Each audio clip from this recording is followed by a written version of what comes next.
मंगलम भगवान विष्णु मंगलम गणध्वज मंगलम पुण्डरीकाक्ष मंगलाय तनोहरि सीताराम राम राम सीताराम राम राम राधे श्याम श्याम श्याम सीताराम राम राम। राम कथा के आज छठे दिन यानी कि 7वें दिवस पर केवट प्रसंग की चर्चा जो है वो विधिवत की जाएगी। जिस तरीके से निषाद रात को और प्रभु श्री राम की मुलाकात होती है, ये जो छठा अध्याय है ये पूरी तरीके से केवट प्रसंग है और प्रभु के प्रति केवट की भक्ति, केवट की निष्ठा को इस अध्याय में बाबा कृष्णदास जी ने बताने की कोशिश की है। सबसे पहले हम लोग मंगलाचरण गाएं। यशस्यांगे च विभाति रुदर सुता दीवापगामस्तके भाले बाल दुर्गले च गरणं यस्योरतिव्यालना सोऽयं भूतिभूषण सुरवर सर्वाधिक सर्वदा सर्वगतः शिवः सती निवास श्रीशंकर पातु मां प्रसन्नतां यान कथाभिषेकः तथा नमं लेवन् वासुजुगतः मुगाम्बुज श्री रघुनन्दनस्य मेधास्तु सा मञ्जु मङ्गलप्रभा नीलाम्बुज श्यामल कोमलाङ्गं सीता समारोपीतवामभागं पाणो महाकायकामं नमामि रामं रघुवंशनाथं। और दरअसल में आज हनुमान जी का भी जन्मोत्सव है और आज ही के दिन अंजनी पुत्र, पवन पुत्र, रामदूत हनुमान जी की धरती पर अवतरित हुए थे। तो आज का दिन जो है वो काफी महत्वपूर्ण है और रामनवमी के एक सप्ताह के भीतर ही आज का दिन जो है वह आता है।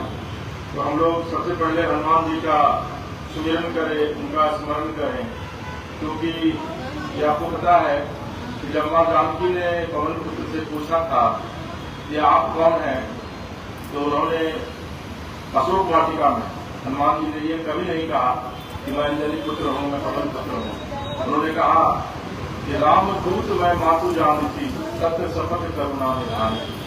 यानी कि वो अंजनी पुत्र है, पवन पुत्र बाद में है, सबसे पहले वह रामदूत है।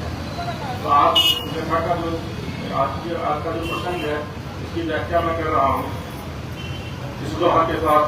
श्री गुरु चरण सरोज रज निज मन मुकुर सुधार वरनो रघुबर विमल जसु जो दायक बल चार। जब ते राम जाई घर आए नित नव मंगल मूड बधाए।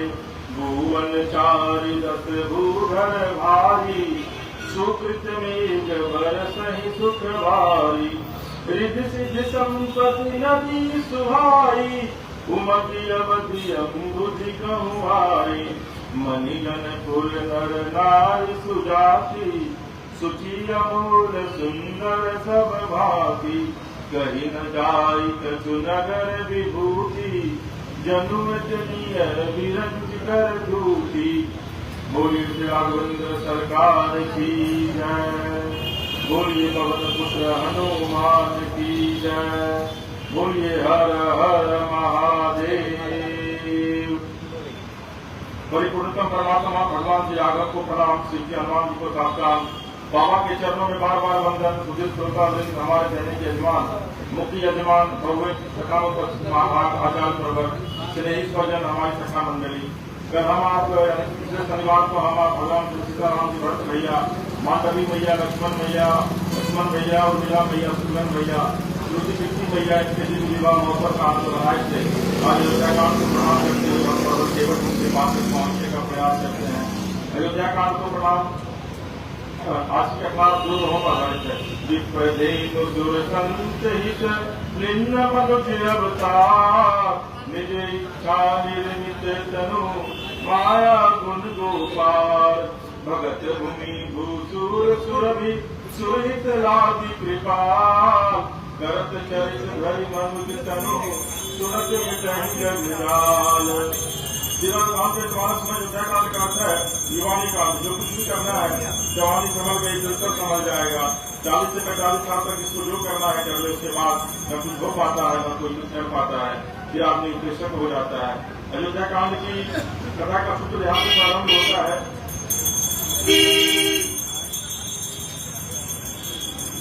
राम जी की पूजा बहुत हो गई साहब। राम जी अपनी पूजा करवाने के लिए अपराध नहीं लिए हैं। रामचंद्र कृपाल भजो मन, ये केवल भजने से काम नहीं चलेगा। श्री राम जी ने जो कहा है उसको करने से काम चलेगा। राम जी ने कहा है, सोई सेवक प्रियतम मम सोई, मम अनुशासन माने जोई। मेरा सेवक वही है जो मेरे द्वारा स्थापित अनुशासन को माने और जिए। अब अनुशासन राम जी का कैसे पता चलेगा? यही से शुरू होता है। विवाह तक तो गुरु अनुशासन था, और राम जी के जीवन में स्व अनुशासन शुरू होता है। जिस आदमी के जीवन में स्व अनुशासन नहीं है वो किसी काम का नहीं है। जीवन में स्व अनुशासन बहुत अनिवार्य है। राम जी यहाँ पर शिक्षा देते हैं और देखिए उसी शिक्षा का प्रभाव पड़ता है। जो रह करके कही जाए, दूसरे को बताए रहिए और अपने न रही तो असर पड़ेगा। ये दुनिया माया है, सब प्रपंच है, इससे दूर रहिए और अपने माया में फंसे जा रहे हैं तो असर पड़ेगा। फिर शिक्षा वही फलती है जो हम अनुभव में रहे। फिर कैसे ये स्वानुशासन है। भगवान ने अवतार क्यों लिया? विप्रधेनु सुर संत हित लिन्न मनुष्य अवतार, ब्राह्मणों के लिए, गौ माता के लिए, देवताओं के लिए और संतों के लिए भगवान ने अवतार दिया। अयोध्या जी में जब विवाह करके भगवान आए तब से खूब आनंद हो रहा है। अनेक वर्ष बीते मंगल भाव में पूरे नगर के नर नारियों में एक लालसा है क्या कि महाराज अपने शरीर के रखते राम जी को युवराज पर तो दिखा देते हैं तो कितना अच्छा होता। सबके उर विनाश वश कहीं मनाई महेशु, आप अक्षत युवराज पद राम ही देव नरेशु। क्या एक बात मुझे बुद्ध है, क्या आपको भी ऐसा कोई चीज नहीं मिलेगा जिसके जीवन की सब इच्छा पूरी हो गई हो? कोई तन दुखी है, कोई मन दुखी है, कोई धन दुखी है, और जो इन तीनों से सुखी है वो जन दुखी है। आपको सब प्रकार सुखी कोई नहीं मिलेगा। अब आप पूछेंगे कि उपाय क्या है? जो परिस्थिति हमारे साथ निर्मित हो गई है उसी को स्वीकार कर ले, बस यही उपाय है। जैसा हमारे प्रभु के पिताजी श्री चक्रवर्ती महाराज की इच्छा पूरी नहीं हुई, जो उनके जाने के बाद ही पूरी हुई। उपाय क्या है? कोई इच्छा बनाइए ही मत। जो हो रहा है वो सब अच्छा है। इच्छा में अगर आए तो भगवान को सौंपिए और कहिए, यही विधिनाथ हो मोरा, करहु सुबेगी दास मैं तोरा। नगर के लोग जो सोचे दूतों के माध्यम से वो समाचार श्री चक्रवर्ती जी महाराज को मिला। इतने में एक दिन श्री चक्रवर्ती जी महाराज ने अपने सिर पर मुकुट पकड़ाया और दर्पण देखकर मुकुट को ठीक किया। महाराज ने देखा कि कान के पास के बाल श्वेत हो गए। श्वेत बाल कुछ कहते हैं, क्या कहते हैं? कहते हैं कि अवस्था बहुत हो गई है, बाहर का अलंकार कम करके अंदर का अलंकार कीजिए। हमारी ये तीसरी अवस्था प्रथम अवस्था को शिक्षा देती है और अगली अवस्था का स्वरूप निर्माण करती है। ये जो वृद्धावस्था है इसको कम न समझा जाए। वृद्धावस्था स्वतः ही भगवान ने लगकर प्रथम और द्वितीय दोनों अवस्थाओं को विकसित करती है। हमारे रहने से, कहने से, करने से, बजने से सब सीख लेते हैं। मैं फिर एक बार आपको कह रहा हूँ कि अपने लिए नहीं, अपनों के लिए धर्माचरण करते रहना चाहिए।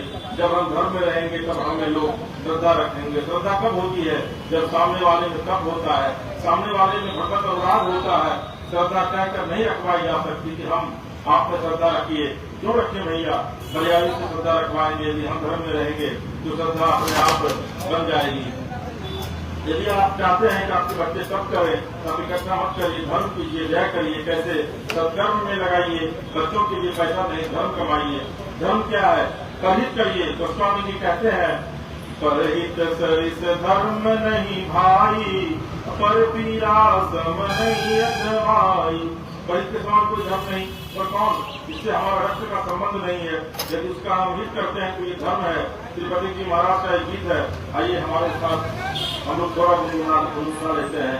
किसी के काम जो आए उसे इंसान कहते हैं, पराया दर्द अपनाए उसे भगवान कहते हैं। तो जो लोग किसी के काम आता है वही इस जीवन में वास्तव में एक सच्चा इंसान है, और इंसान ही इंसान के काम आता है, ये आप देखते होंगे। और जो दूसरों के दर्द को अपना लेता है, जो दूसरों के दर्द को अपने भीतर समा लेता है, वही भगवान है। तो भगवत कथा करने से यही आनंद की प्राप्ति होती है कि आपके जो कष्ट है वो कष्ट प्रभु स्वयं आकर के हरने की कोशिश करते हैं। ये सिर्फ सनातन ही नहीं, जितने भी धर्म हैं उन तमाम धर्मों में इस बात की व्याख्या की गई है। तथा आप सब जानते हैं कि चक्रवर्ती जी महाराज के मन में विचार आया, युवराज राम कह लेहु, जीवन जन्म लाभु किन लेहु। और फिर चक्रवर्ती जी महाराज गुरुदेव भगवान के श्री चरणों में जाकर निवेदन किए, तो श्री गुरुदेव भगवान ने कहा, बेगी विलम्ब न करिय नृपा, साजिय सबु समाजो, सुदिन सुमंगल तवहि जब, राम होहि युवराजु। महाराज ने सचिवों से राय किया और रचना बनने लगी। इधर गुरुदेव भगवान श्री राम जी के पास गए हैं और राम जी से कहा, राम करम सब संयम राजू, जो विधि कुशल निवाह काजू। गुरुदेव के जाने के बाद प्रभु श्री राम सोचने लगे कि हम चारों भाई जन्मे एक साथ, खेले एक साथ, चूड़ाचरण जने विवाह सब एक साथ, फिर तीन भाई को छोड़कर ये सच्चा केवल मुझे क्यों? फिर राम जी की प्रेरणा से देवताओं ने माँ सरस्वती को प्रेरित करके भेजा, और माँ सरस्वती ने, पहले माँ सरस्वती इस चीज के लिए तैयार नहीं होती है कि उनको वो इस काम को करेंगी, क्योंकि उनको देवताओं ने कहा कि आपको जाकर के वहां पर जो अयोध्या में जो लोग हैं उसमें आपको मति फेरनी है, ताकि जब ऐसा, क्योंकि प्रभु का ये आदेश है और प्रभु रामचंद्र जी को ये लग रहा था कि अगर उनको युवराज का पद मिल गया, अगर वो राजा बन जाते हैं, तो फिर ऐसी स्थिति में जिस काम के लिए वो जन्म लिए हैं रावण का वध करने के लिए, फिर वो काम सफल नहीं हो पाएगा। इसलिए प्रभु ने फिर देवताओं का आह्वान किया और देवताओं ने माँ सरस्वती का आह्वान किया। उसके बाद फिर जाकर के आप देखेंगे कि आगे के प्रसंग में किस तरीके से माँ सरस्वती जाती हैं अयोध्या और फिर माँ मंथरा की मति को फेरती हैं। नाम मंथरा मन मति चेरी, कई केरी, अजस पिटारी तारी कर गई, गिरामती फेरी। क्या जानते हैं? जितना व्यवहार आप देखिए, अभद्राज सुरराज सिहाई, चक्रक धनुष निधन दुलचाई। ऐसी संपत्ति, ऐसा राज समाज छोड़कर कुछ मानने के द्वारा पिता से वचनबद्धता लेने के कारण राम जी वन चले गए। इसलिए सुरहित लाभ कुपाल, यानी कि जो भी संत थे, जो देवतागण थे, जो ऋषि मुनि थे, उसके हित के लिए भगवान श्री रामचंद्र ने वन को चुना है। आपसे एक और विनम्र निवेदन है कि राम जी के वन गमन में कभी भी माँ केकई जी को दोष मत लगाइएगा, माँ मंथरा जी को दोष मत लगाइएगा। आप ये कहेंगे कि महाराज जी तो लिखा है, अरे लिखा तो बहुत कुछ गया है, कितना हम लोग मानते हैं, बहुत कुछ लिखा है श्री रामचरित मानस में, केवल केकई जी वाला मानना बहुत जरूरी है क्या? आप इतना जान लीजिए, राम जी ने वनवास अपनी रचना से लिया है। राम जी को वनवास कौन दे सकता है? कोई नहीं। राम जी ने स्वयं सबके कल्याण के लिए वनवास लिया। दरअसल में उसके बाद जब माँ सरस्वती जाती है अयोध्या, तो वहाँ पर सब लोग सोए जाते हैं। माँ सरस्वती देख रहे हैं कि कोई ऐसा मिले जिसके माध्यम से मैं मति को फेर सकूं। उसके बाद माँ मंथरा जो है वो अयोध्या में टहलती दिखाई पड़ती है, और फिर माता सरस्वती मंथरा माता के मति को फेर देती है। और फिर उसके बाद माँ मंथरा केकई माता के पास आती है और कहती है कि तुम्हारे बेटे को, भरत को जो है वो ननिहाल भेज दिया गया है, और कौशल्या जी जो है वो राजा दशरथ से अपने बेटे श्री राम को राजा बनवाना चाह रहे हैं। माता केकई ये बात मानने के लिए तैयार नहीं होती है, लेकिन इस तरीके से मां मंथरा माता कैकेयी को मनाती है कि मां कैकेयी को वाकई में लगता है कि नहीं, वाकई में इसमें कौशल्या जी का षड्यंत्र है और वो जानबूझ करके मेरे बेटे भरत को अपने नाना के घर भेज दी है। और उसके बाद वह यह चाह रही है कि किस तरीके से रामचंद्र जी को किसी भी तरीके से राजा का पद दे दिया जाए। और उसके बाद फिर मां कैकेयी जाती है दशरथ जी के पास और दशरथ जी से कहती है कि आपने मुझे युद्ध जीतने के बाद आपने मुझे वरदान मांगने को कहा था, तो आप जो दो महत्वपूर्ण वरदान है वो आप मुझे दीजिए। तो दशरथ जी इतने खुश थे क्योंकि उनको लग रहा था कि सुबह में श्री रामचंद्र जी का राज्याभिषेक होना है। तो उन्होंने कहा कि बिल्कुल आप मांगिए, मैंने आपको वचन दिया था।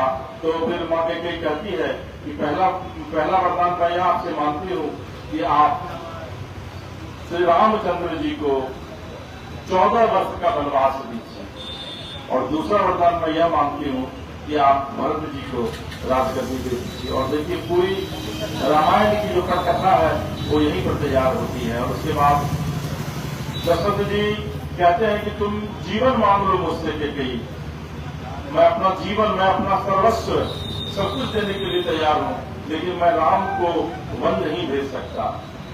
उसके बाद फिर रामचंद्र जी को बुलावा भेजा जाता है माता कैकेयी की तरफ से, और वो आते हैं तो अपने पिता को देखते हैं कि वो बिछावन पर लेटे हुए हैं।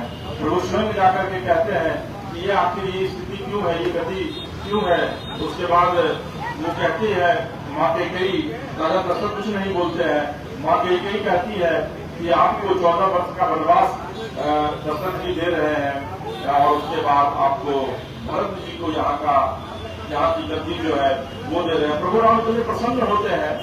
और उसमें जो व्याख्या की गई है उसमें यह कहा गया है कि वो कहते हैं कि माँ आपने तो मेरा इतना बड़ा काम कर दिया, इसका वर्णन नहीं है। फिर माँ जाते हैं, तो प्रभु जाते हैं माँ कौशल्या के पास, प्रणाम करते हैं। तो माँ कौशल्या कहती है कि सुबह तुम्हारा राज तिलक होना है। तो प्रभु कहते हैं कि माँ मुझे तो पिता ने अयोध्या से भी बड़े राज्य का राजा बना दिया है। तो माँ कौशल्या कहती है क्या हुआ? वो कहते हैं कि मुझे तो पिता ने समस्त वन का राजा बना दिया है, अयोध्या तो बहुत छोटी है माँ। और देखिए कि माँ कौशल्या पहले बहुत विचलित होती है। माँ कहती है कि नहीं, मैं जा रही हूँ मिलने के लिए राजा दशरथ से, उनसे मैं बात करूंगी। लेकिन वो कहती है कि राम कहते हैं कि नहीं माँ, ये सिर्फ पिता का आदेश नहीं है, उसमें माँ का भी आदेश है। तो माँ कौशल्या कहती है किस माँ का आदेश है? तो प्रभु कहते हैं कि माता कैकेयी का आदेश है। उसके बाद मां कौशल्या कहती हैं कि अगर राजा दशरथ जी के साथ साथ माता का भी तुमको आशीर्वाद मिला है और माता का भी आदेश मिला है, तो राम तुम निश्चित तौर पर वन को जाओ। उसके बाद फिर प्रभु जाते हैं। फिर मां जानकी जी आती है और कहती है कि मैं अगर ये साथ रहेंगे तो मैं भी, ये बन जाएंगे तो मैं ही साथ रहूंगी। फिर लक्ष्मण जी आते हैं। लक्ष्मण जी बहुत क्रोधित होते हैं और कहते हैं कि मैं अभी जाकर के राजा दशरथ से बात करता हूँ। इसमें राम बहुत गुस्साते भी हैं कि तुम्हें सबसे पहले बोलने के लिए सीखना चाहिए, क्योंकि वो हमारे पिता हैं। फिर लक्ष्मण और राम जी का संवाद होता है। मां कैकेयी पर बहुत क्रोधित होते हैं लक्ष्मण जी, लेकिन राम जी फिर उसके बाद लक्ष्मण जी के क्रोध को शांत करते हैं और कहते हैं कि अगर लक्ष्मण आपकी यही भावना पिता और माता के प्रति है तो आप मुझे भैया नहीं कहेंगे। और उसके बाद फिर लक्ष्मण जी चरण पकड़ लेते हैं प्रभु का कि मैं सबके बगैर मैं रह सकता हूँ, लेकिन मैं आपके बगैर नहीं रह सकता हूँ प्रभु, क्योंकि मैं आपकी परछाई हूँ और जहाँ आप चलेंगे परछाई वहीं साथ रहेगी। फिर उसके बाद माता सुमित्रा आकर के लक्ष्मण को कहती है कि लक्ष्मण, अयोध्या तुम्हारा वहीं पर है जहाँ पर राम है। तो राम अगर अयोध्या में नहीं है और वो अगर वन में है तो वन ही तुम्हारे लिए अयोध्या है। और माता जो है वो खुशी खुशी लक्ष्मण जी को राम जी के साथ विदा करती है। फिर उसके बाद ये लोग वन की ओर चले जाते हैं और उसके बाद का जो प्रसंग है उसकी मैं चर्चा कर रहा हूँ। राम जी वन चले गए, साथ में मां जानकी जी और भैया लक्ष्मण जी भी हैं। केवल तप हेतु, जगत की मर्यादा की, श्रुति की मर्यादा की, समाज को दैनंदिन जीवन में तप की शिक्षा देने हेतु प्रभु वन चले। अरे भैया राम जी वन चले गए तो माता जी क्यों गई?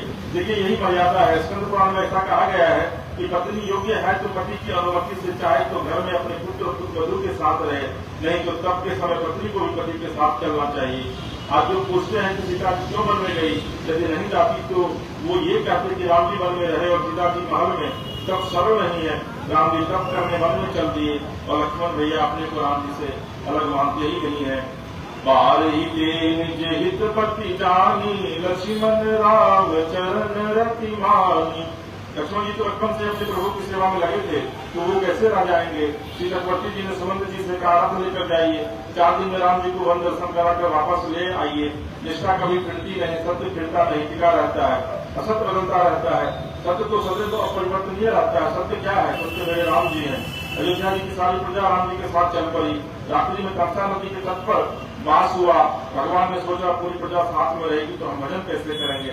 प्रभु ने माया शक्ति को प्रेरित करके सबको सुला दिया। सब लोग सो गए। प्रभु ने सुमंत जी से कहा रथ के चिन्हों को मारकर रथ आगे ले चलिए, और मेरे प्रभु गंगा जी के तट पर पहुंचे। गंगा जी को देखकर प्रभु रथ से उतरे, गंगा मैया को दंडवत करते हैं। बोली गंगा मैया की जय। प्रभु ने गंगा मैया की महिमा को गाकर सुनाया है। गंग सकल मुझ मंगल मूला, सब सुख करनी हरनि सब सूरा। प्रभु श्रृंगवेर पहुंचते हैं। श्रृंगवेरपुर में प्रभु के जो सखा है निषाद राज गुरु, उन्होंने बड़ा सुंदर स्वागत किया है। प्रभु ये राज सिंहासन आपका है, ठाकुर इसको पावन करिए। प्रभु ने कहा मित्र निषाद राज, मैंने 14 वर्षों तक उदासीन व्रत का पालन लिया है। हम किसी गांव नगर में प्रवेश नहीं करेंगे, नगर गांव के बाहर ही रहेंगे। आप शीशम के वृक्ष के नीचे मेरे लिए कुशा की चटाई बिछा दीजिए। इसको कहते हैं नियम, और जो दिया जाए उसको कहते हैं धर्म।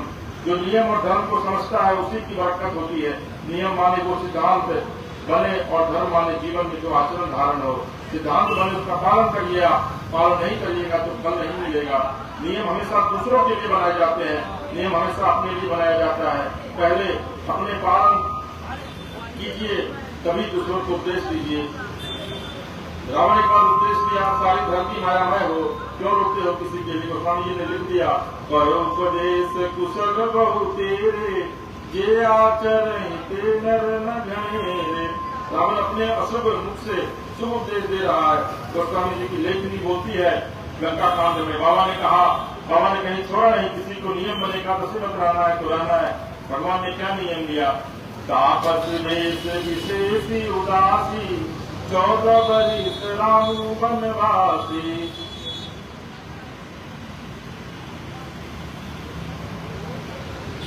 उत्पाद गोस्वामी जी लिखते हैं, रावण जब चलता था तो धरती की गति देखिए। चलत दशानन डोलती अवनी, गर्जत गर्व सर्वहि सुरवरनी रवनी। इतना आतंक रावण जब लंका में गिरता था तो देवताओं के देवताओं के गर्भ श्रमित हो जाते थे। रावण चिल्लाता था, अग्निवर्ण को बुलाता था, गालियां देता था। पंक्ति देखिए, रावण आवत सुने चकोहा, देवन तके मेरुगिरि खोहा। रावण का इतना भय था, देवता लोग सुनकर मेरुगिरि की गुफा में छिप जाते थे। इतना वो प्रतापी था। राम जी ऐसे कैसे मार देंगे? भगवान मार भी सकते हैं, लेकिन भगवान ने हमको आपको शिक्षा दी, बेटा बड़ा काम करना है तो बड़ी तपस्या करो। अपने बच्चों को उपदेश करिए, अपने बच्चों को सिखाइए कि सत्कर्म क्या होता है। क्योंकि सत्कर्म अगर आप करेंगे तो न सिर्फ उसका परिणाम आपको मिलेगा, बल्कि आपके बाल बच्चों को, आपके परिवार को भी आपके सत्कर्म का फल मिलता है। मेरे राम प्रभु आपको विश्राम करते हैं। लक्ष्मण भैया निषाद राज के दुखी होने पर उनको गीता सुनाया है, बड़ा आनंद हुआ है। और प्रभात काल बरबस सुमंत जी को परमात्मा ने विदा किया है। सुमंत जी तो ले जाना चाहते हैं राम जी को, मैया को, पर सबने मना कर दिया। बहुत से ने बढ़ाकर विदा किए राम जी। अब परमात्मा हमारे गंगा जी के पावन तट पर पधारे हैं, जहाँ भगवान का परम भागवत भक्त केवल भगवान की प्रतीक्षा कर रहा है। भगवान का इंतजार करिए, भगवान आएंगे अवश्य, भगवान अवश्य आएंगे। कहाँ? जो बुलाएगा उसके यहाँ। हम तो बुलाते ही नहीं है, हम तो केवल आरती करते हैं। हम कहाँ चाहते हैं कि भगवान आ जाए? अरे कैसे आएंगे? प्रेम करो तो आएंगे, मुकुट पहने थोड़े ही आएंगे, ऐसे ही आ जाएंगे, घूमते घूमते आ जाएंगे, भिखारी के वेश में आ जाएंगे, पागल के वेश में आ जाएंगे। देखें आप पहचानते हैं कि नहीं? तुलसी संसार में सबसे मिलियो धार, न जाने किस वेश में नारायण मिल जाए। अभी आज एक भजन बड़ा अच्छा आया, पता नहीं किस रूप में आकर नारायण मिल जाएगा, निर्मल मन के दर्पण में वह राम का दर्शन पाएगा, पता नहीं किस रूप में आकर।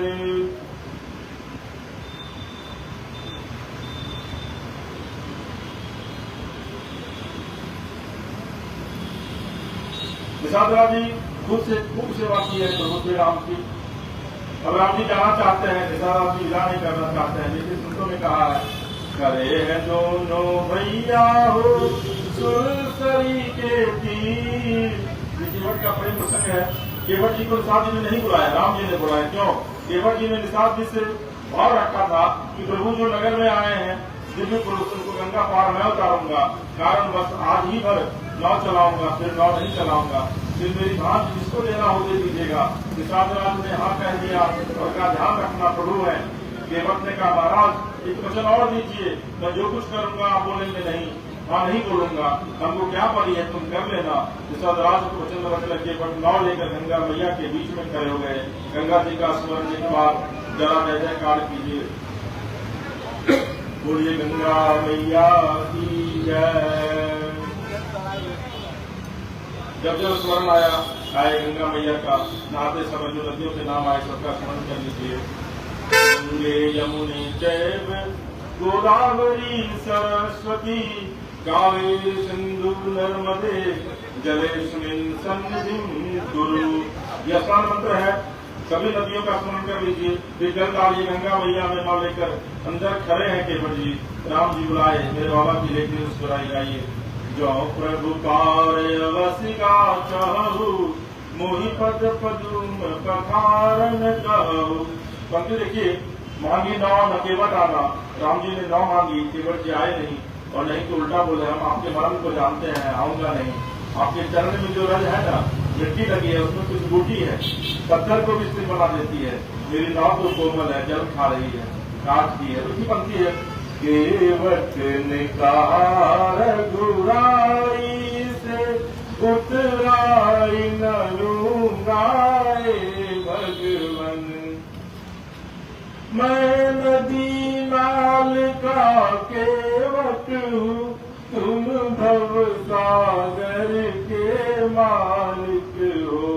मैं यहाँ वहाँ पार लगाता हूँ, तुम वहाँ वहाँ पार लगा देना। केवट ने कहा रघुराई से उतराई न लूंगा भगवन। भक्तों को भी भगवान में दोष दर्शन नहीं करना चाहिए। भगवान अब पहले जैसे नहीं रहे। क्यों? जब हमारे मन के अनुकूल कोई काम नहीं होता है तो भगत लोग भी कहते हैं कि भगवान कलयुग वाले हो गए हैं, पहले जैसे नहीं रहे। पहले हम जो कहते थे वो कर देते थे, अब कहते हैं तो होता ही नहीं है भैया। पहले होने वाला था तो हो जाता था, अब जो भगवान नहीं करने देते वही ठीक है। समझना होगा, ये बात तो बड़ी मीठी है। हमारे आपके सब मन वाली होती तो एक आदमी आपको रावण होता दिखता।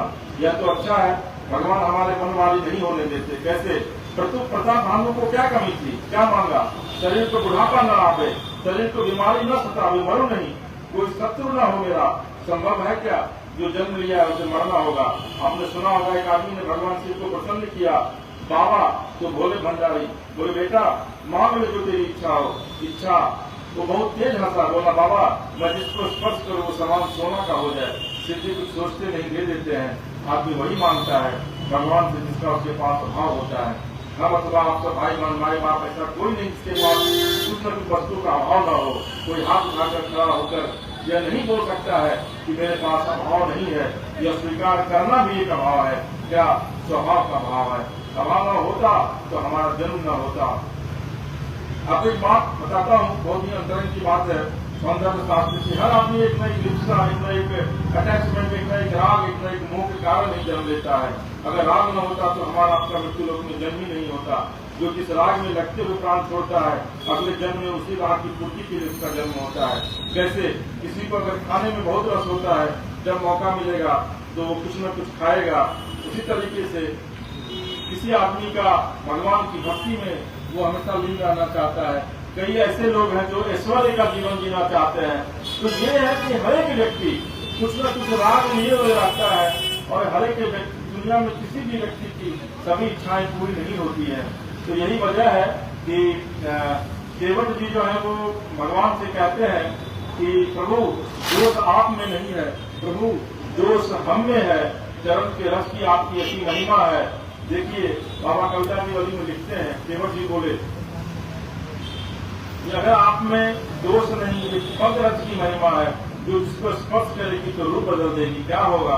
नारी हो जाएगी मेरी नाव। तो जल में है प्रभु, कोमल है, इसमें रज लगी तो स्त्री हो जाएगी। स्त्री घर में पहले से है, दूसरी और आ जाएगी।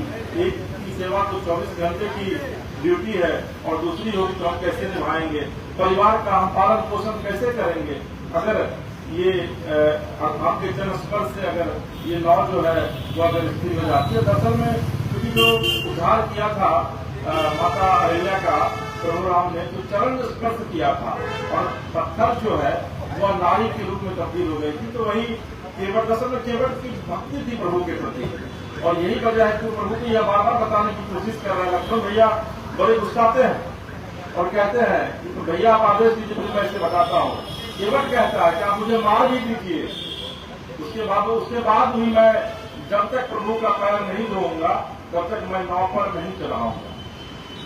इसके बाद बड़ी मुस्कुराते हैं प्रभु और फिर जब आदेश देते हैं तो केवट कठौता लाता है, जाकर कठौती नहीं कठौता घर से, और उसमें जाकर के पैर धोते हैं और कहते हैं कि प्रभु ये तो मैंने पी लिया और मेरी पत्नी और मेरा बच्चा जान जाएगा तो हमको घर में नहीं घुसने देगा। फिर प्रभु मुस्कुराते हैं, फिर पत्नी बच्चों को से पैर धुलवा करके वो लोग पीते हैं। फिर उसके बाद निषादराज कहते हैं कि प्रभु अगर मेरे गांव समाज का लोग जान जाएगा तो हमको गांव में घुसने नहीं देगा। फिर पूरे गांव समाज के लोग आते हैं, उनको प्रभु का पैर धो करके उनको जल पिलाते हैं। अब हम कहते हैं अब तो हो गया ना, तो कहते हैं नहीं प्रभु, ऊपर में जो मेरे पित्र है उनके लिए भी आपका पैर धोना है, क्योंकि अगर आपका मैं पैर उनके लिए नहीं धोऊंगा और जल मैं तर्पण मैं उनको नहीं करूंगा तो पितर मुझे श्राप देंगे। तो फिर उसके बाद 4 बार केवल का प्रभु का पैर धो करके और फिर उसके बाद प्रभु को नाव पर बिठाते। देखिए बड़ा अद्भुत है। तुलसीदास जी अच्छी व्याख्या करते हैं, भगवान मुस्कुराते हैं मन ही मन। क्यों? केवट जी की निर्मलता पर, भगवान की निर्मलता ही पकड़ती है।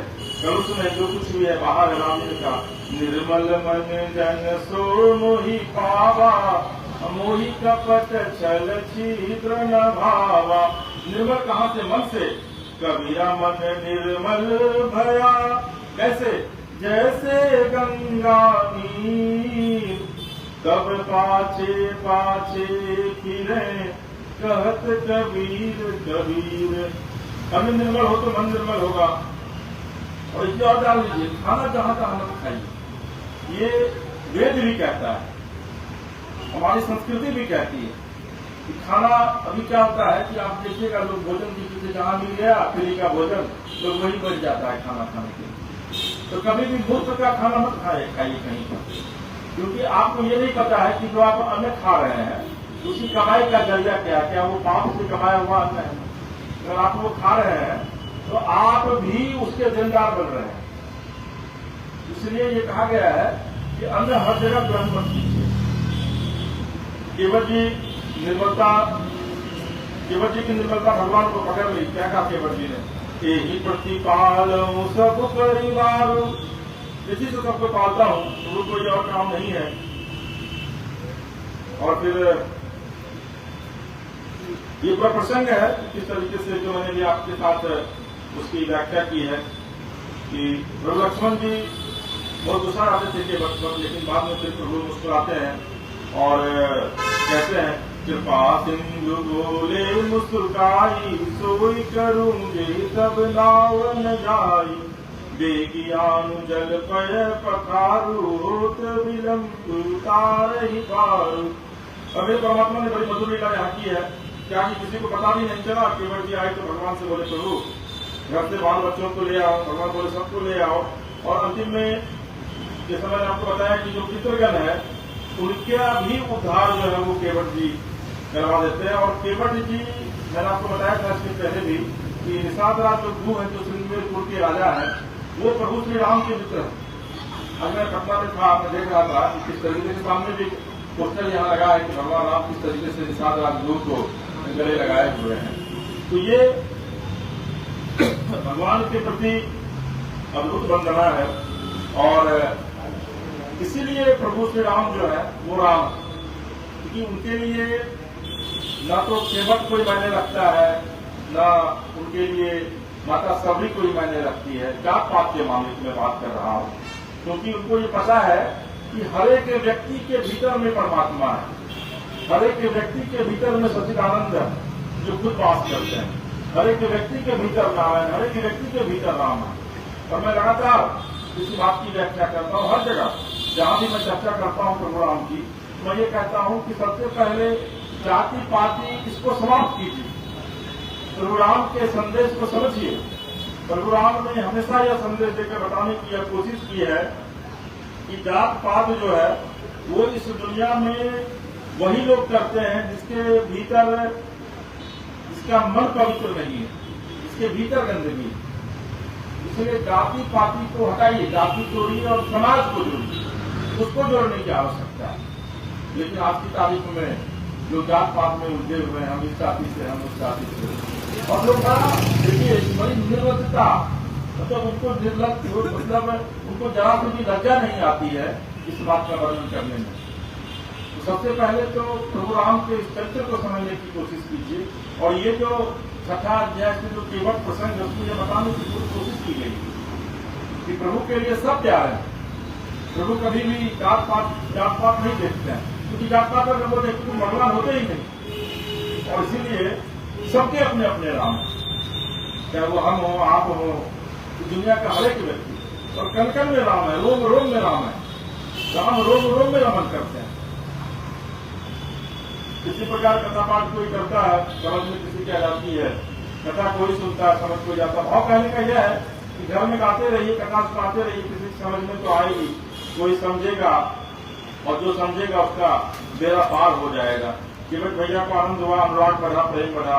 पद पखारी जलुपान करी आप सहित परिवार, पितर पार करी प्रभु पुरी मुदित गए उली पार। केवट भैया भगवान को गांव में बिठाए, माँ को बिठाए, निषाद जी को, लक्ष्मण भैया को, पितर देवताओं को रामजली जी और गंगा जी के पार ले गए। प्रभु ने माँ को पहले उतारा, फिर स्वयं उतरे, उसके बाद निषाद जी और लक्ष्मण भैया को उतरे, अंत में केवल जी उतरकर प्रभु को दंडवत किया। बाबा कहते हैं कि केवट उतरी दंडवत किन्हा, प्रभु इत कुछ ये नहीं कछु दिन्हा, प्रिय ही की जान निहारी, मनि मुदरी मन मुदित उतारी, कहे कृपाल उतराई, केवट चरण गहे अपुराई। केवट जी ने दंडवत किया, भगवान को संकोच हुआ, इन्हें कुछ दिया नहीं। माँ ने भगवान को संकोच में जानकर मणि मुद्रिका निकालकर भगवान के कर कमल में रख दिया, जिसकी हमारी बड़ी टेढ़ी है। की सिय जान निहारी, पति के हृदय को जानने वाली मेरी माता ने मुद्रिका उपराम की, भगवान ने मांगा भी नहीं। माँ जान कैसे गई? पति का हृदय पत्नी के पास रहता है, और पति का मन पत्नी के पास रहता है। पत्नी का भाव की आत्मा पति के साथ रहती है। आत्मा का ही तो काम है सारा। मन जब एक दूसरे के पास रहता है तो गुस्सा क्यों है? जब गुस्सा है जब पास रह आकर के आदमी समझने का एहसास नहीं करता है। पास ही रहिए, दूसरे को समझिए, नहीं तो रह रहिए। आप क्या होगा? एक दूसरे का स्वभाव समझ में आ जाए तो जिसका स्वभाव जैसा हो उसके अभाव प्रभाव को पूरा करके साथ रहना चाहिए। क्यों? साथ रहे बिना काम तो नहीं चलेगा।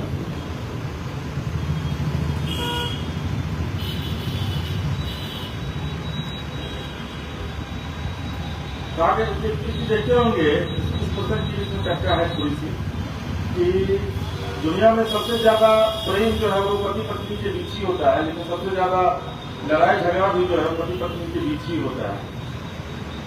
और ये जान लीजिए कि जिससे आपका प्रेम होगा उसी से अनुबंध भी आपकी होगी, क्योंकि जहाँ बहुत सारा बर्तन को जमा कर दीजिएगा तो धन बढ़ाएगा तो बर्तन गिर जाता है। इसका मतलब यह नहीं है कि वो बर्तन एक दूसरे से प्यार नहीं करता है।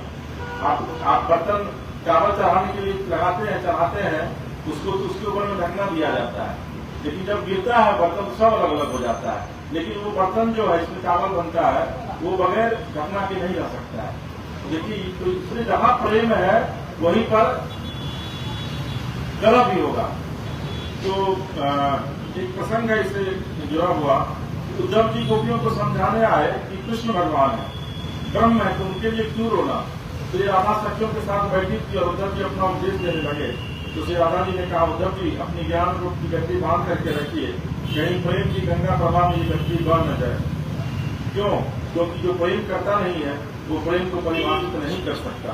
जिसको प्रेम नहीं है वो प्रेम के सिद्धांत और रहस्य को समझ नहीं सकता है। केवट जी का भगवान में इतना प्रेम है कि कुछ कह नहीं पा रहे हैं। भगवान मुद्रिका दे रहे हैं, केवट जी नहीं ले रहे हैं। केवट जी भगवान के श्री चरणों में लेते हैं। ये जाति का हम दर्शन करें, हृदय में पथराए, और आगे की कथा हम लोग कथा का ज्ञान जो है वो अगले अध्याय में करेंगे। उसके पहले